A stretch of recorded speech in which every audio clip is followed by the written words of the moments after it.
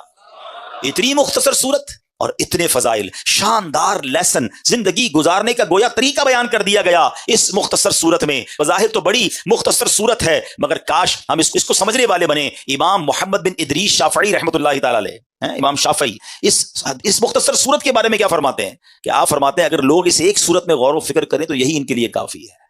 ایک سورت ہی قرآن کی کافی ہے زندگی گزارنے کے لیے. آپ ہی کا فرمان ہے اگر اللہ پاک سورہ عصر کے علاوہ اور کوئی دلیل نازل نہ فرماتا تب بھی یہی نصیحت دنیا اور آخرت کے لیے کافی ہو جاتی.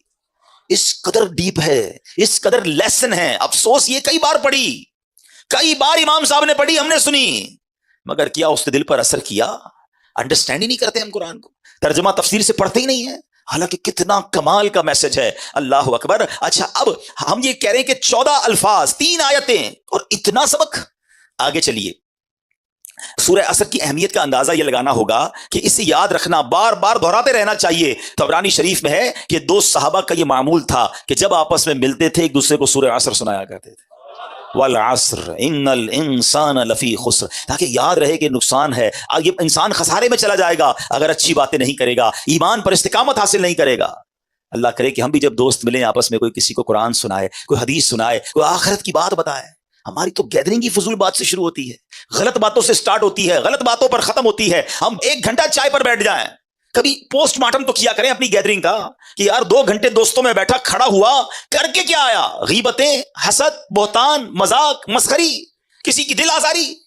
یعنی ہماری 1-2 گھنٹے کی محفل بھی کتنی فضول باتوں پر مشتمل ہوتی ہے. نہ کریں، یہ وقت گزرتا جا رہا ہے. سورہ عصر کی ایک اور خوبصورت بات انشاءاللہ آج اسی صورت کے بارے میں مختلف ڈائمینشن سے، مختلف انداز سے سیکھنے کی کوشش کریں گے. سبحان اللہ. سورہ عصر میں جہاں آخرت کے بارے میں یاد دلایا ہے نا، لیکن اگر اسی صورت کو عشق کی نظر سے دیکھو تو اس پہ بھی نبی پاک کی نعت بیان کی گئی ہے.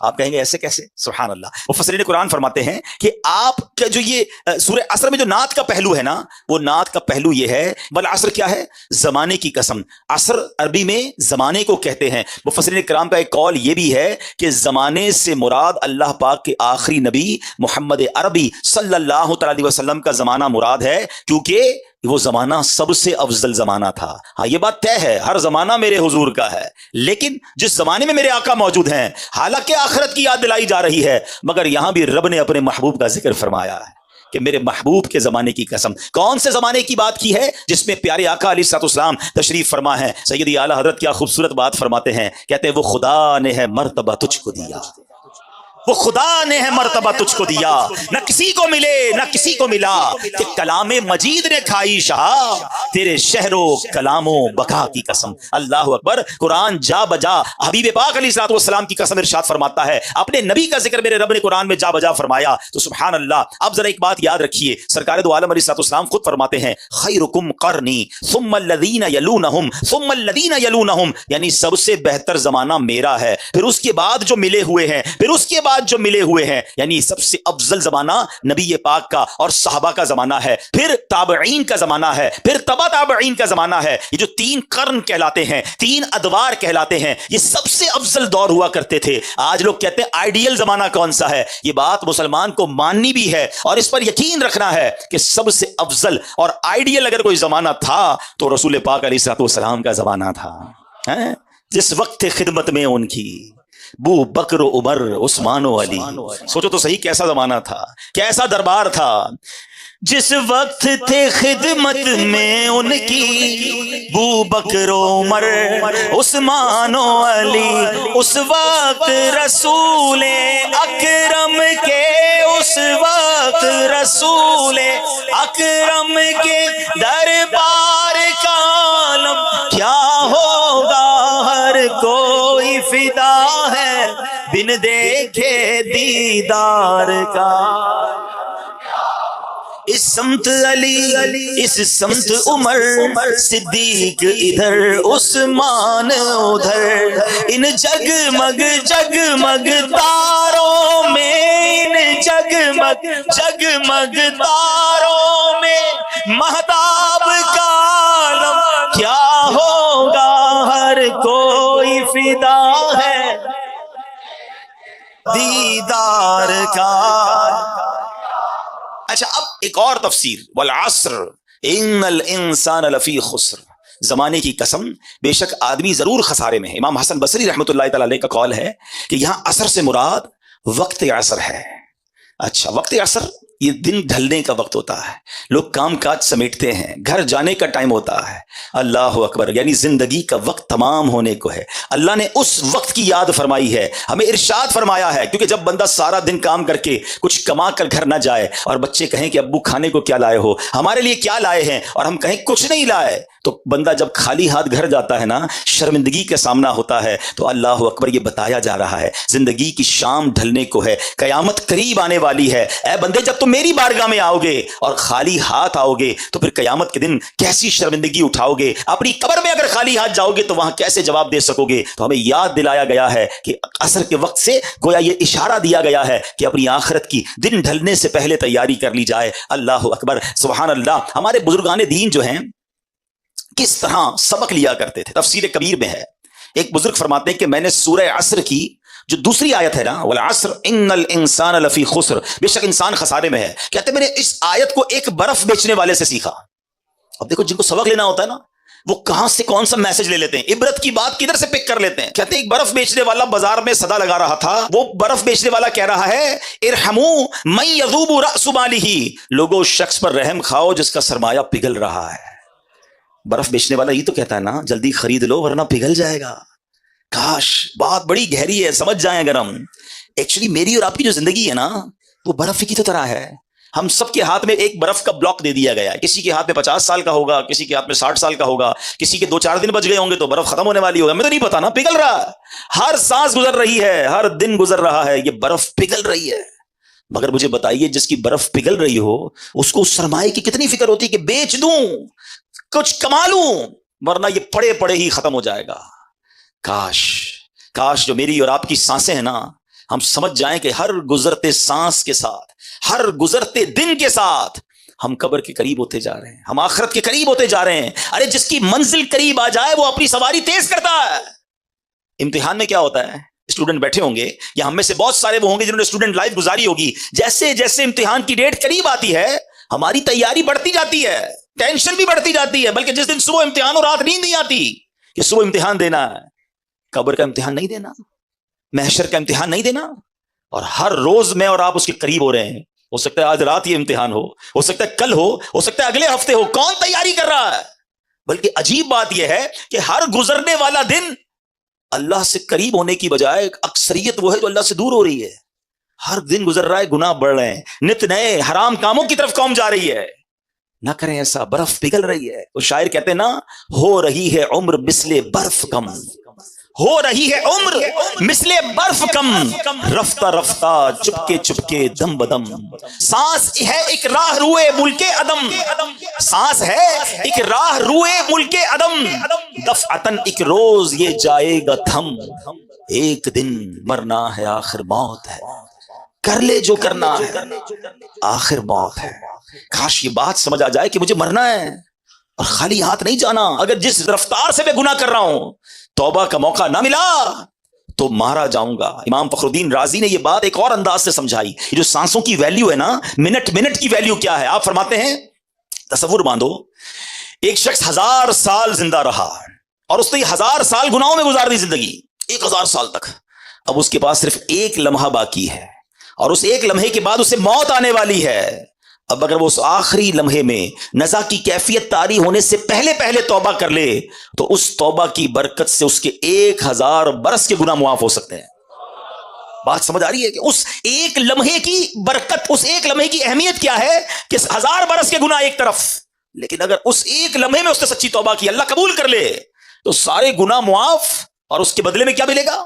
اللہ تعالیٰ کی رحمتوں کا جو مقام ہے جنت، اس کی ابدی نعمتوں کو حاصل کرنے کا موقع بھی مل جائے گا۔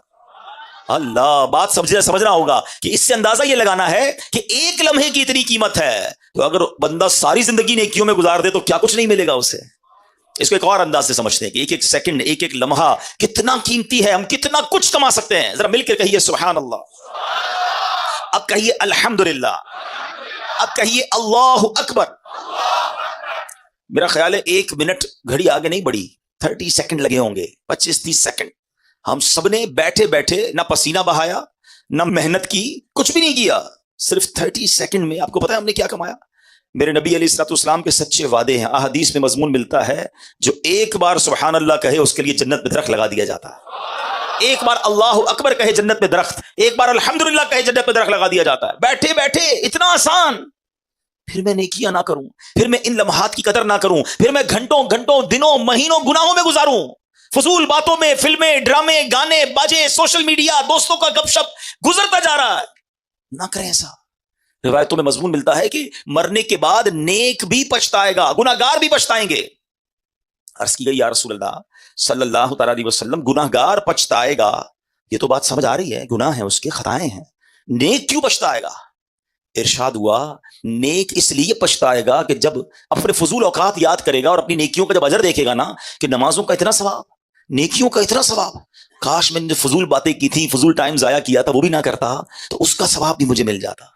تو بعد میں پچھتانے سے بہتر نہیں ہے بندہ ابھی نیکیاں کر لے، ابھی اپنے وقت کا فضول استعمال نہ کرے۔ قرآن جگہ جگہ جھنجھوڑ رہا ہے، ایک جگہ ارشاد ہوتا ہے یا ایھا الانسان انک کادح الی ربک قدحا فملاقی، قرآن کہتا ہے اے انسان بے شک تو اپنے رب کی طرف دوڑنے والا ہے، پھر اس سے ملنے والا ہے۔ تفسیر نور العرفان میں ہے یعنی اے انسان تیرا ہر سانس تجھے موت سے اور رب کے ملنے سے قریب کر رہا ہے۔ ہم اپنے سفر کی طرف بڑھ رہے ہیں، اپنی منزل کی طرف بڑھ رہے ہیں، مگر کاش یہ احساس بھی تو بن جائے نا کہ جب اللہ کی بارگاہ میں جانے کا وقت آگے کی طرف جا رہا ہوں تو تیاری بھی ساتھ ساتھ کرتا جاؤں، میں زیادہ نیکیاں کماتا جاؤں۔ حضرت رابعہ بصریہ کا ایک واقعہ سنیے گا، یہ بات اور آپ کو ڈیفائن ہو جائے گی کہ جب ہم ادھر ادھر فضول کام کرتے ہیں تو کتنا بڑا لاس کرتے ہیں۔ آپ کامل ولیاں ہیں، بہت بڑا نام ہے، یعنی اولیاء کے مقامات میں بھی آپ کا مقام بڑا اونچا ہے۔ ایک رات سحری کا وقت، خود فرماتی ہے کہ میں تسبیحات پڑھ رہی تھی، اللہ کا ذکر کر رہی تھی، کرتے کرتے میری آنکھ لگ گئی، خواب میں دیکھا کہ ایک ہرا بھرا درخت ہے جو اتنا بڑا اور حسین ہے کہ بیان نہیں کیا جا سکتا، اس پر 3 قسم کے پھل لگے ہوئے ہیں، میں نے دنیا میں ایسے پھل نہیں دیکھے تھے، کچھ پھل سفید تھے، کچھ سرخ تھے، کچھ زرد، اور سب اس درخت میں چاند سورج کی طرح چمک دمک رہے تھے۔ فرماتی مجھے وہ درخت بہت اچھا لگا، میں نے کسی سے پوچھا یہ کس کا ہے؟ تو کہنے والے نے کہا یہ آپ کا ہے، یہ ان تسبیحات کا بدلہ ہے جو آپ ابھی پڑھ رہی تھی۔ تو آپ فرماتی میں نے درخت کے ارد گرد گھومنے لگی تو دیکھا کہ کچھ سنہرے رنگ کے جو پھل تھے نا وہ زمین پہ پڑے ہوئے تھے، تو میں نے کہا کہ یہ پھل بھی درخت کے ساتھ موجود ہوتے تو کتنا ہی اچھا تھا۔ تو جواب کیا ملا کہ یہ وہی لگے تھے، یہ لگے تو درخت پہ ہی تھے، مگر تسبیح کرتے ہوئے جب آپ سوچنے لگی تھی نا کہ گندا ہوا آٹا خمیرہ ہو گیا یا نہیں، اس وقت یہ پھل گر گئے تھے۔ سمجھ آ رہی ہے بات؟ اللہ کی ولیاں ہیں، تسبیح کر رہی ہیں، مگر تسبیح کرتے کرتے اپنے آٹے کا خیال آ گیا ہے، ذہن کہیں اور چلا گیا، اللہ کی جو توجہ اللہ کی طرف جو تھی، یہ جو ذکر کی طرف توجہ تھی، وہ دھیان کہیں چلا گیا۔ تو فرماتی ہے کہ وہ تھوڑی دیر کے لیے توجہ گئی تو وہ جو پھل تھے نا وہ نیچے گر گئے۔ میرا اور آپ کا تو دھیان ہی کہیں اور ہوتا ہے، اول تو عبادت کرنی نہیں ہے، اول تو نیکیاں کرنے کی طرف نہیں آتے، اور اگر آ بھی جائیں تو نماز میں خیال کہیں اور ہے، دعا میں خیال کہیں اور ہے، مسجد میں آئیں تو دل باہر لگا ہوا ہے، بس جلدی گھڑی دیکھ کر نکلوں یار، یہ اجتماع ختم کب ہوگا، یہ بیان ختم کب ہوگا، یہ امام صاحب دعا کب کریں گے، اتنی لمبی نماز سلام ہی نہیں پھیر رہے۔ ہمارا تو یہ حال ہے۔ آپ سوچیے ہم دنیا میں کیوں آئے ہیں؟ ہم اللہ کے بندے، ہمیں عبادت کے لیے بنایا گیا ہے، اور ہم کس کام میں لگ گئے ہیں؟ اور ان تمام چیزوں کا جو اجر ہے نا، کہیں ایسا نہ ہو کہ قیامت کے دن کہا جائے کہ یہ نمازوں کا تمہارا اجر تھا مگر توجہ نہ تھی، اخلاص نہ تھا، یہ سب پھل نیچے گر گئے۔ تم نے صدقے تو دیے، تم نے خیرات تو کی، تمہیں اتنا پہاڑ جتنا ثواب ملنا تھا، مگر اس خیرات اور اس صدقے میں تمہاری نیت اللہ کی رضا نہیں بلکہ واہ کی نیت تھی، لوگوں کو دکھانا تھا۔ یہ پہاڑ جتنی نیکیاں تمہاری ڈیلیٹ کر دی گئی ہیں، کتنی حسرت ہوگی۔ رمضان کے روزے رکھے تھے تم نے، گرمیوں میں بھی رکھے، سردیوں میں بھی رکھے، یہ تمہیں پہاڑ جتنی نیکیاں ملنے والی تھی، مگر ان روزوں میں تم نے گناہ بھی ساتھ کیے، ان روزوں میں اللہ کی نافرمانیاں بھی کی، پھر کدھر جائیں گے ہم؟ خدا را اپنے آپ پر رحم کیجئے، جن کاموں میں ہم لگ گئے نا، جو گناہوں کی عادتیں ہم پال بیٹھے ہیں، ہمارا دل جو ہے اس وقت حرام کاموں کی طرف لبک لبک کر جا رہا ہے، ایسا نہ کریں۔ اور ان واقعات سے سورہ عصر مجھے اور آپ کو جھنجھوڑ رہی ہے، والعصر ان الانسان لفی خسر، خسارے والے نہیں بننا ہمیں، ہمیں اللہ کی رحمت لوٹنے والا بننا ہے, ہمیں رب کی رحمت سے جنت میں جانے والا بننا ہے. اے میرے پیارے اسلامی بھائیوں, حضرت شریح رحمت اللہ تعالی علیہ نے دو شخصوں کو فضول کام کرتے ہوئے دیکھا تو فرمایا الفارغ ما امر بہذا, فارغ شخص کو اس کام کا حکم نہیں دیا گیا تھا.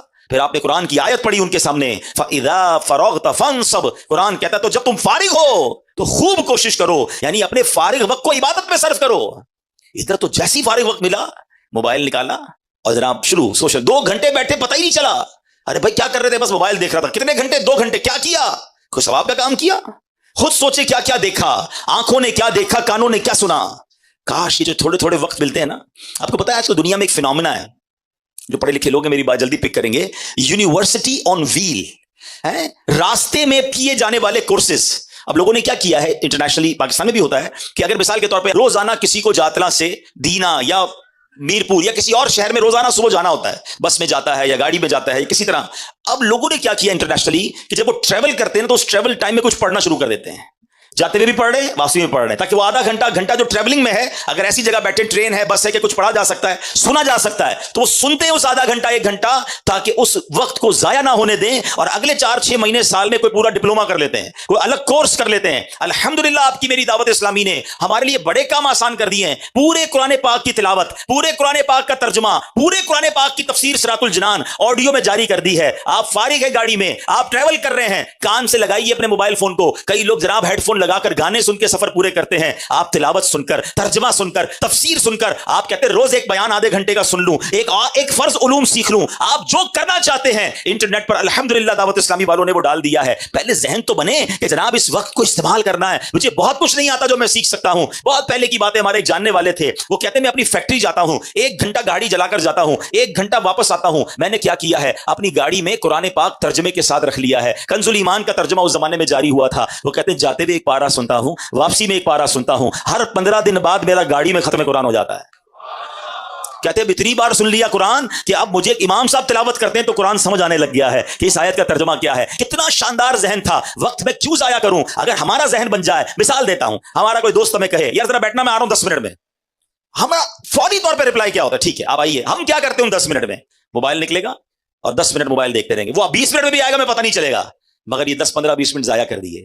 اگر ذہن ہونا وقت کی قدر کا, یہی موبائل باہر نکلے گا اور اسی موبائل میں اگر قرآن پاک ڈاؤن لوڈ ہوگا تو میرا ذہن بنے گا یار یہ 10 منٹ میں آئے گا, میں 10 منٹ میں سورہ یاسین کی تلاوت کر لوں گا.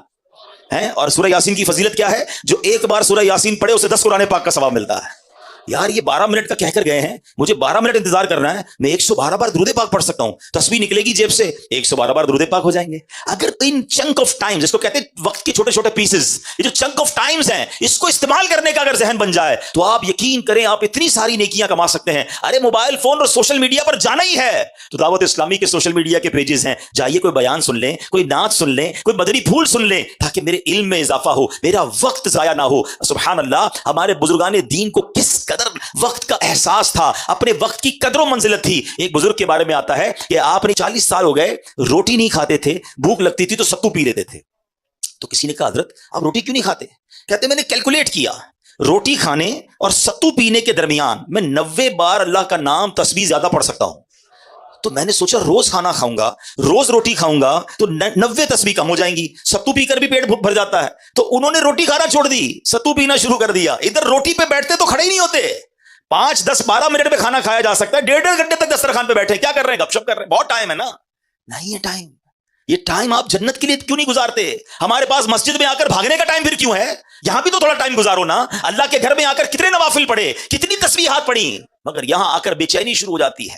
تو اے میرے پیارے اسلامی بھائیوں, ہمیں کاش یہ ذہن بن جائے. پلیز سمجھیے قرآن پاک کی یہ سورت جھنجھوڑ رہی ہے, والعصر ان الانسان لفی خسر, انسان خسارے میں ہے.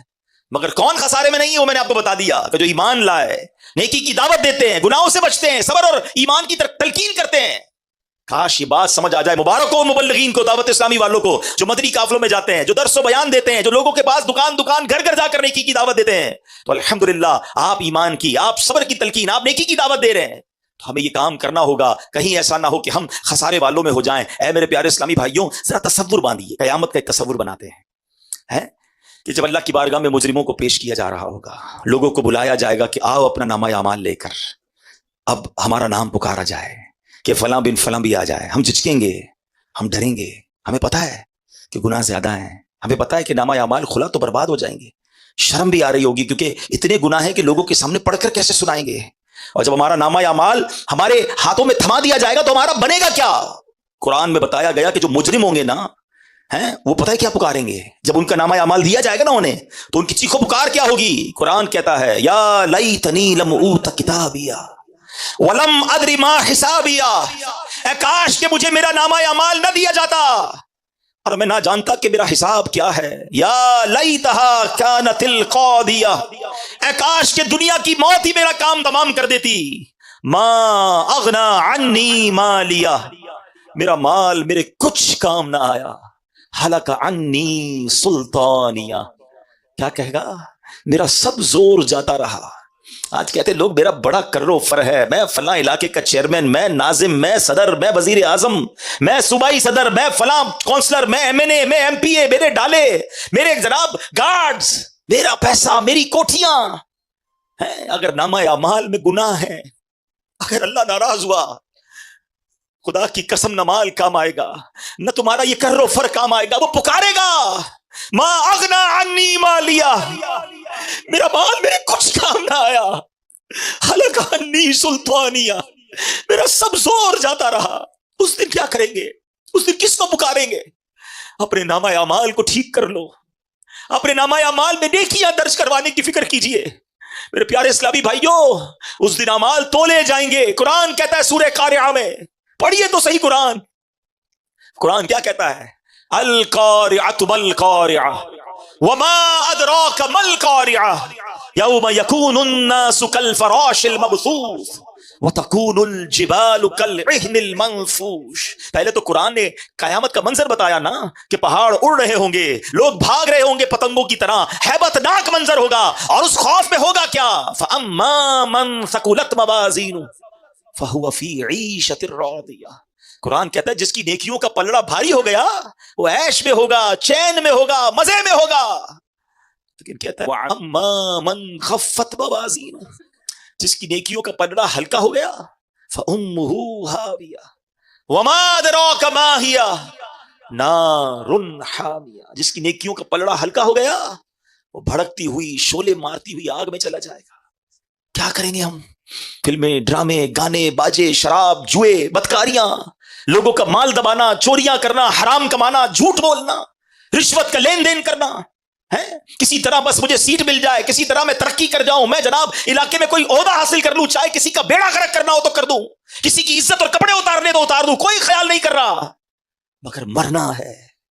اور اگر یہ گناہ نامہ اعمال میں زیادہ ہوئے، نیکیاں کم ہوئی تو مارے جائیں گے. اب اس وقت تو کیفیت یہ بن رہی ہے، جو یہ آیتیں سن رہے ہیں، جو قیامت کے منظر کے بارے میں سن رہے ہیں، تو خیال تو یہ آ رہا ہے کہ ہم نے تو کر دیا جو کرنا تھا، ہم تو کر بیٹھے گناہ زیادہ، ہمارے پاس تو نیکیاں ہی نہیں ہیں. نیکیاں ہیں تو خود بتائے کتنی ناقص ہیں، اس میں اخلاص نہیں ہے. بنے گا کیا قیامت کے دن؟ دیکھو کیسا کریم ہے میرا مولا. گناہ ہو گئے نا، خطائیں ہو گئی نا، پتہ بھی ہے کہ پھنس جاؤں گا، مگر اس کریم مولا نے ایک دروازہ کھلا رکھا ہے، ایک آسرا باقی رکھا ہے، اور وہ دروازہ ہے توبہ کا دروازہ. ہائے ہائے کیسا کریم ہے میرا مالک. ساری زندگی گناہ کرے مگر ایک بار سچی توبہ کر لیں، سچے دل سے اسے پکار لیں، وہ کریم پچھلے سارے گناہ معاف کر دیتا ہے. ارے ماں باپ ایک غلطی دیکھ لینا ہے تو ماں باپ گھر سے نکال دیتے ہیں، آگ کر دیتے ہیں. وہ پنجابی شاعر کہتے ہیں نا، ایک گناہ میرا ماں پیو ویکھن، ایک گناہ میرے ماں پیو ویکھن، مینوں عمری منہ نہ لاویں، لکھ گناہ میرے مالک ویکھے وہ پھر بھی پردے پاوے. ذرا سوچئے، ہم اس مالک کے بندے ہیں مگر پھر بھی ہم اس کی طرف رجوع نہیں کر رہے، ہم پھر بھی اس کی بارگاہ کی طرف رجوع نہیں لا رہے، ہم پھر بھی توبہ نہیں کر رہے. ہمیں یہ تو خوف ہے کہ لوگ نہ دیکھ لیں. ہم یہ کیوں نہیں سوچتے کہ جو اکیلے میں گناہ کر رہے ہیں وہ رب دیکھ رہا ہے. آؤ میرے پیارے اسلامی بھائیوں، آج اپنے رب کو پکاریے اور یہ نیت کیجئے کہ قیامت کے دن مجھے شرمندہ نہیں ہونا ہے. قیامت کے دن نامہ اعمال مجھے سیدھے ہاتھ میں دیا جائے، میرے بائیں ہاتھ میں نہ دیا جائے. یہ ممکن ہے اگر ہم سچی توبہ کر لیں، ہم اچھا ماحول اپنا لیں، ہم اپنی لائف اسٹائل کو تبدیل کریں. میرا مولا بڑا کریم ہے. ہم اپنے رب کو پکارتے ہیں نا، سچے دل سے پکارو تو صحیح نا اسے. ہیں کہتے ہیں نا شاعر، رحمت دا دریا الہی ہر دم وگدا تیرا، جے قطرہ بخشے مینوں کم بڑھ جاوے میرا. عدل کرے تے تھر تھر کمبن اچیاں شانہ والے، عدل کرے تے تھر تھر کمبن اچیاں شانہ والے، فضل کرے تے بخشے جاسن میں ورگے مکالے، جے میں ویکھا عملہ ولے کچھ نہیں میرے پلے، مگر جے میں ویکھا رحمت رب دی بلے بلے بلے۔ اسی رحمت کو پکارنا ہے آج، بس سچے دل سے اللہ سے آج دوستی کر لو، اور اب اپنا وقت ضائع نہ کرو، اب اپنے آپ کو گناہوں میں مبتلا نہ کیجئے، توبہ کر لیجئے۔ کب تک اللہ کو ناراض کرتے رہیں گے؟ کب تک نماز قضا کرتے رہیں گے؟ کب تک جھوٹ بولتے رہیں گے؟ کب تک حرام کماتے رہیں گے؟ ارے مرنا نہیں۔ شیطان کہتا ہے توبہ کر لوں گا نا، ابھی تو جوانی ہے، بڑھاپے میں کر لوں گا، مرنے سے پہلے کر لوں گا۔ اتنا بڑا مجمع ہے، مجھے کوئی ایک بندہ یا بیٹھ کے بتا دے کہ جس کے پاس کی گارنٹی ہو کہ آپ صبح تک زندہ رہیں گے، ہے کوئی ایسا؟ ہمیں تو یہ بھی نہیں پتا کہ اجتماع کے ختم ہونے تک بھی زندہ رہیں گے کہ نہیں۔ آگاہ اپنی موت سے کوئی بشر نہیں، سامان 100 برس کا ہے، پل کی خبر نہیں۔ بس آج اور ابھی دلے نہ کرے، توبہ میں تاخیر نہ کرے۔ میرے آقا فرماتے ہیں حدیث پاک میں التائب من الذنب کمن لا ذنب لہ، گناہوں سے توبہ کرنے والا ایسا ہے جیسا اس نے گناہ کیا ہی نہیں۔ ہائے ہائے کیسا کریم مولا ہے، سارے گناہ ڈیلیٹ۔ اعمال لکھنے والے فرشتوں کے رجسٹر سے بھی گناہ ختم کر دیے جاتے ہیں، کرامن کاتبین جو لکھنے والے فرشتے انہیں بھی بھلا دیے جاتے ہیں، کوئی گواہ بھی باقی نہیں بچتا ہے۔ اگر رب سے سچی توبہ کر لی جائے تو آج پکی توبہ کر کے جائیں۔ آج آئے ہیں نا اجتماع میں، مدری چل کے ناظرین، آپ بھی، میں بھی، ہم سب، بہت ہو گیا، بہت خطائیں کر لی، پتہ نہیں کب دنیا سے چلے جائیں گے۔ آج اپنے رب کو راضی کر لے، آج اللہ کی بارگاہ میں عرض کر دو کہ مولا ہو گئے گناہ معاف کر دے، اللہ ہو گئی غلطیاں معاف کر دے، میں نے پہلے بھی توبہ کی مانتا ہوں، مگر پھر شیطان کھینچ کر لے گیا مجھے گناہوں کی طرف، مولا معاف کر دے، میں کمزور ہوں، میں پڑ جاتا ہوں گناہوں میں، مالک معاف کر دے، میرے دوستوں کی وجہ سے، میرے چاہنے والوں کی وجہ سے میں پڑ جاتا ہوں گناہ میں، مولا مجھے اچھے دوست بھی عطا کر دے، اور آج مجھے معاف کر دے، مجھے عذاب نہ دیجیو۔ مجھے یہ معلوم ہے کہ مولا تو میری ماں سے زیادہ مجھے چاہنے والا ہے، میری ماں مجھے تکلیف میں نہیں دیکھ سکتی تھی، مولا تو میری ماں سے زیادہ چاہنے والا ہے، آج معاف کر دے۔ میرا عمل ہے سیاہ نامہ، مجھے خدایا معاف کر دے، ہے آس مجھ کو تو بخش دے گا، ہے آس مجھ کو تو بخش دے گا، مجھے خدایا معاف کر دے۔ پہاڑ جیسی میری خطائیں مگر بہت ہے تیری عطائیں، پہاڑ جیسی میری خطائیں مگر بہت ہے تیری عطائیں، معاف کرنا شعار تیرا، مجھے خدایا معاف کر دے۔ اللہ یہ نہ دیکھ کتنے برے ہیں، یہ نہ دیکھ ہمارے گناہ کتنے ہیں، مالک بندے تیرے ہیں، تیرے حبیب کی امتی ہے، آج توبہ کرتے، اب نہیں کریں گے گناہ مولا، ہم کمزور ہیں، ہم مانتے ہیں کمزور ہیں، آج ہمت بھی تو نہیں دینی ہے، توفیق بھی تو نہیں دینی ہے، اور اللہ بس آج ایسی مدد کر دے، ایسی توبہ نصیب کر دے کہ اب گناہوں کی طرف پلٹ کر نہ جائے، ہمیں 5 وقت کا مالک نمازی بنا دے، بس آج اپنے رب سے سچی توبہ کر لو، آج دوستی کر لو، اللہ کریم ہے، یقین کرے دل سے پکارنے کی دیر ہے، میرے جتنے گناہ ہیں سب معاف کر دے۔ اندھیرے شب کے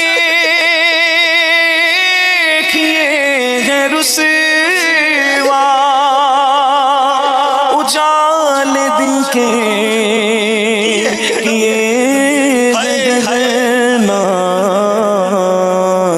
سراپا جرم و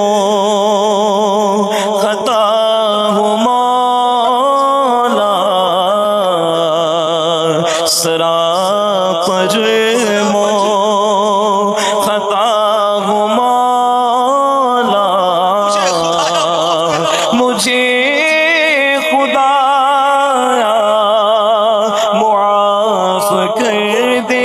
کیسے معاف کرتا ہے، وہ کیسے عیب چھپاتا ہے۔ حضرت عمر کا دور ہے، ایک شخص کہیں جا رہا ہے، ہاتھ میں شراب کی بوتل ہے، حضرت عمر کا جلال ہے، آپ کی ہیبت ہے، آپ کی عدالت ہے، آپ نے اسے روکا، کہا بتاؤ کیا ہے ہاتھ میں؟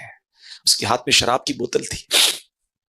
اب ذرا سوچیے، حضرت عمر سامنے کھڑے ہیں، ان دونوں کے درمیان کتنا فاصلہ ہے، کتنی دیر کی گفتگو ہوگی۔ اس شخص نے پتہ ہے کیا کیا؟ کوئی لمبی چوڑی بات نہیں کی، بس دل ہی دل میں اپنے رب سے باتیں کرنا شروع کر دی۔ کہتا مولا آج معاف کر دے، عمر کے سامنے ذلیل ہونے سے بچا لے، میں توبہ کرتا ہوں اب شراب نہیں پیوں گا، میں اب تجھے ناراض نہیں کروں گا، آج بچا لے مولا۔ بس اس نے دل سے اتنا ہی کہا ہے، اور حضرت عمر سے کہتا ہے حضور اس میں سرکہ ہے۔ حضرت عمر کہتے لاؤ یہ بوتل دکھاؤ، مجھے بتائیے کتنی دیر ملی ہوگی۔ اب اس نے کیا کیا، ڈرتے ڈرتے وہ بوتل نکالی اور حضرت عمر کو دیتا ہے۔ حضرت عمر کے ہاتھ میں وہ جب بوتل جاتی ہے تو شراب نہیں، اس میں سرکہ ہوتا ہے۔ وہ اس طرح ہمارے عیبوں کو چھپانے والا ہے، ہم کیوں نہ اس کی بارگاہ میں سچی توبہ کر لیں۔ آج نیت کر لیں میرے پیارے اسلامی بھائی، جتنے یہاں اسلام میں موجود ہیں میرے ساتھ، جس کی پکی نیت بنتی ہو نیت کریں کہ آج کے بعد ہماری کوئی نماز قضا نہیں ہوگی۔ ایسا نہیں، ایسا نعرہ لگائے جس کی نیت بنتی ہے کہ شیطان بھی یہاں سے بھاگ جائے، آج کے بعد ہماری کوئی نماز قضا نہیں ہوگی، حرام روزی کے قریب بھی نہیں جائیں گے، اب جھوٹ نہیں بولیں گے، اور خدا را دعوت اسلامی کے ماحول سے وابستہ ہو جائیں۔ یہ وہ کمال کا ماحول ہے جو ہمیں گناہوں بھری زندگی سے نکال کر نیکیوں کی طرف لانے والا ہے۔ آئیے اس ماحول سے وابستہ ہو جائیں، دعوت اسلامی کے ہفتہ وار اجتماع میں شرکت کرتے رہیں، مدنی قافلوں میں سفر کرتے رہیں۔ اگر اچھے ماحول میں آئیں گے، دیکھیں آج کچھ تو دل پر اثر ہوا ہے نا، کچھ تو توبہ کا ذہن بنا ہے نا، تو اگر آتے رہیں گے تو انشاءاللہ ہم بھی بدل جائیں گے، ہم بھی نیکیوں کی طرف آ جائیں گے۔ مدنی چینل کے ناظرین بھی یہ نیت کر لیں کہ انشاءاللہ عز و جل اب انشاءاللہ دعوت اسلامی کے مدنی ماحول سے وابستہ رہیں گے۔ میں رب کریم سے دعا کرتا ہوں اللہ مجھے بھی آپ کو بھی سچی توبہ کی توفیق نصیب فرمائے، گناہوں والی زندگی سے ہماری جان چھڑا دے، اور ہمیں فضول کاموں سے بچا کر اپنی عبادت کرنے والی ہمیں سوچ عطا فرما دے، ہماری زبان ذکر و درود سے تر رہے، فضول گوئی کی عادت سے ہماری جان چھوٹ جائے، آمین بجاہ النبی الامین صلی اللہ تعالی علیہ وسلم۔ صلو علی الحبیب صلی اللہ تعالی